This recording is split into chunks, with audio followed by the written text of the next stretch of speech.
It's what we do. This is our artistic talents that we bring into a motorcycle. We take pieces of steel, we bend them, we cut them, we shape them, we drill holes in them, and at the end of the day we come up with a motorcycle.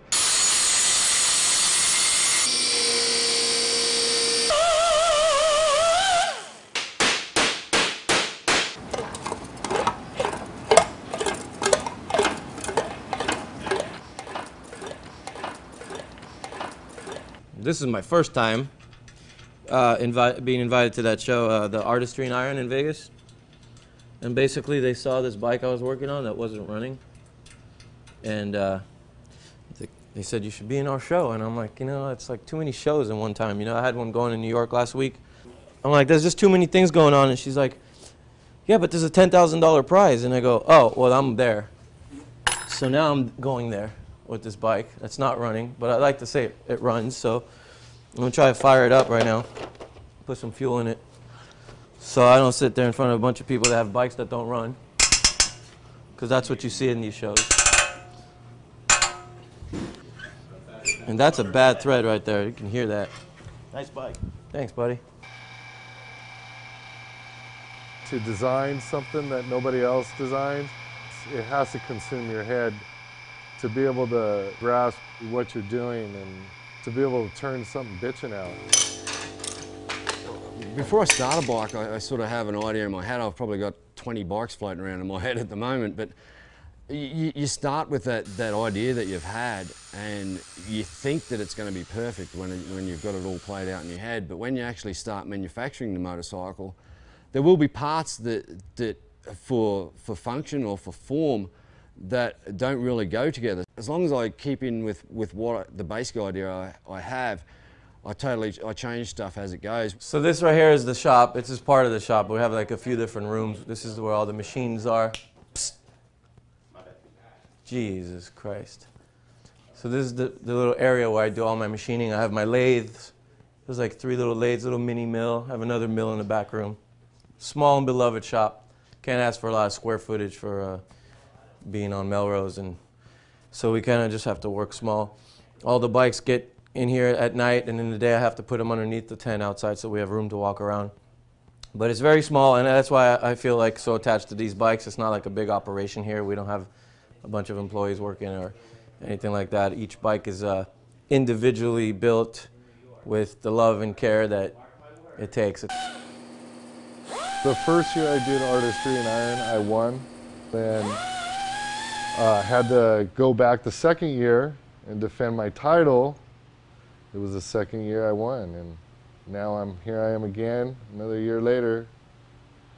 I'm testing my luck again, and we'll see what happens. This year I wanted to do something really different that I wouldn't think anybody else would bring to the Artistry in Iron show. I had purchased a 1930 Alps sidecar. I wanted to do something different. I thought that would be my plan.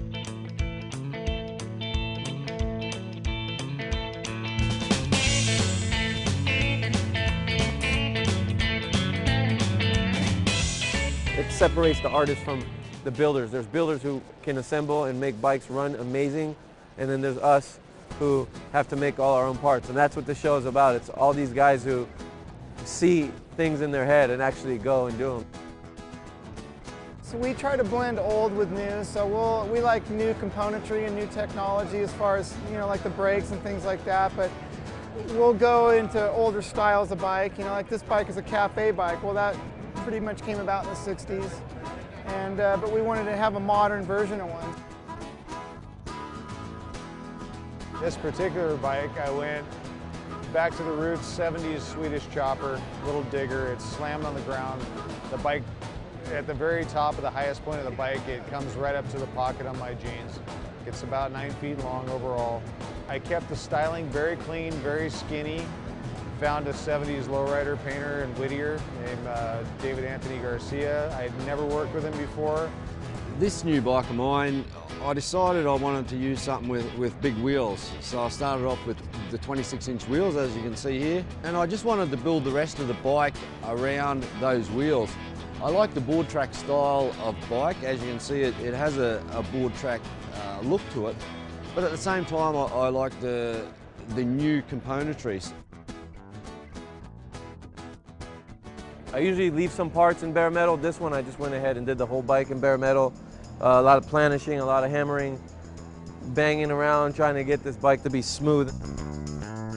And I only do it for the guys who understand it. When they come to you, a guy comes to me and says, I weld for a living or I fabricate, good job, then I've done something right. That's what counts, the guys who understand the craft behind it. I think a motorcycle is definitely a piece of art.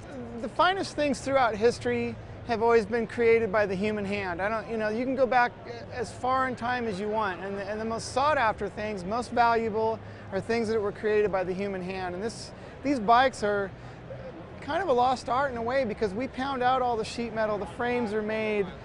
There's a lot of handwork in these bikes, and so that to me is what the art is about. This is all about building something that has a soul, okay? So the true artistry is to take a whole bunch of parts, whether you made them, bought them, whatever, and arranging it in a package that looks like God meant it to be that way. It just came that way, it grew that way, it's organic. I mean, that's what I try and do with my bikes, and if you look around at the stuff that these guys did, they don't look like they just went and picked them up at some bike shop. The moment you've all been waiting for, at least the builders have been waiting for. Like many bike builders, this year's winner's interests are in building, fabricating, and creating. He is passionate about his bikes, his cars, his company, and this industry. He has earned the respect of his customers and peers as a builder who does the finest work with incredible attention to detail. To take a quote from his website, "This will be the baddest motherfucking chopper in your city." The 2012 Artistry and Iron Champion as voted by his peers from Power Plant Choppers, Yanni Vivon.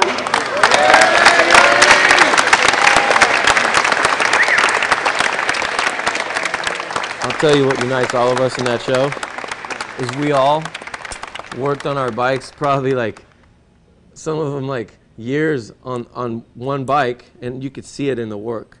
And it's homemade. It's like I was telling you, you can get the homemade burger, you can get McDonald's. That's the place where you go to get the homemade stuff. And I think no matter what style this guy has or I have or the next guy has, when you see hours and like hundreds and hundreds of hours into a bike, those should be classified as a sculpture or a piece of art. It's not even considered a bike. And some of these bikes are actually good to go, 100+ miles an hour.